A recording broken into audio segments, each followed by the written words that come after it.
to Cairo for talks with Hamas on a new ceasefire proposal in the Gaza Strip. The delegation will be comprised of security officials.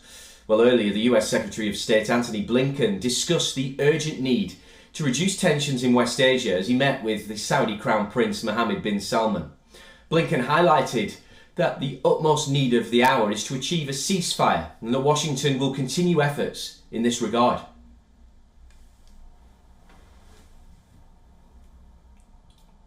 Hamas has before it a proposal that is extraordinarily generous on the part of Israel. And in this moment, the only thing standing between the people of Gaza and a ceasefire is Hamas. They have to decide, and they have to decide quickly. Blinken also underscored the need for sustaining an increase in humanitarian assistance to Gaza. The Hamas delegation will return to Cairo with a response on the Gaza truce. Earlier negotiations for Hamas met Qatari and Egyptian mediators about the phased ceasefire proposal Israel presented over the weekend. Israel's proposal involved the release of fewer than 40 of the roughly 130 hostages believed to still be held in Gaza. In exchange, Palestinians jailed in Israel would be freed. The second phase of the truce would consist of a period of sustained calm, which is Israel's compromise response to a Hamas demand for a permanent ceasefire. Meanwhile, President Biden, on a phone call with his Egyptian counterpart Abdel Fattah al-Sisi, discussed the deal to secure the release of hostages together with an immediate ceasefire in Gaza. Biden confirmed that the US, together with Egypt and Qatar, would work to ensure the full implementation of its terms. Amidst the negotiations, Israeli Prime Minister Benjamin Netanyahu is facing pressure on multiple fronts. Israel's voicing concern that the International Criminal Court could be preparing to issue an arrest warrant for government officials on charges related to the conduct of its war against Hamas. Prosecutors from the ICC interviewed staff from Gaza's two biggest hospitals about possible crimes in the Gaza Strip.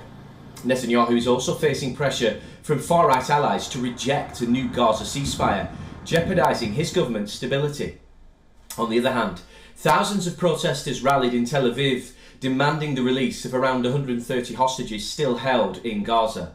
Protesters scuffled with Israeli police after blocking roads in the city, while 5 protesters were arrested. Meanwhile, in the US, Columbia University has begun suspending pro-Palestinian activists who refused to dismantle a tent encampment on its New York City campus. This came after the Ivy League school declared a stalemate in talks seeking to end the polarising protest.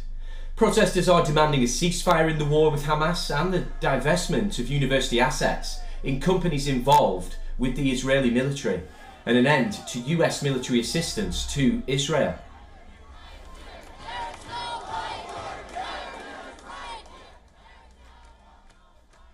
Well, for more on this, our correspondent Jodie Cohen has sent us this report from Ra'anana.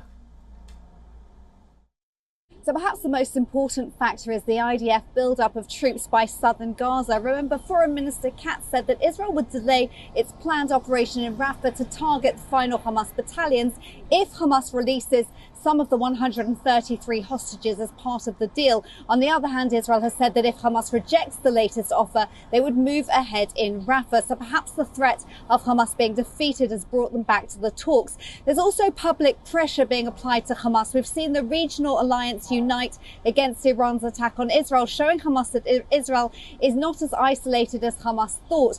18 countries then jointly called on Hamas to free the hostages immediately, and the US pressured Qatar to put pressure on Hamas to release the hostages, with reports that Hamas leaders who live in Doha, not Gaza, could have to move. And President Biden and Secretary of State Blinken have publicly suggested that the only thing standing in the way of a ceasefire is Hamas.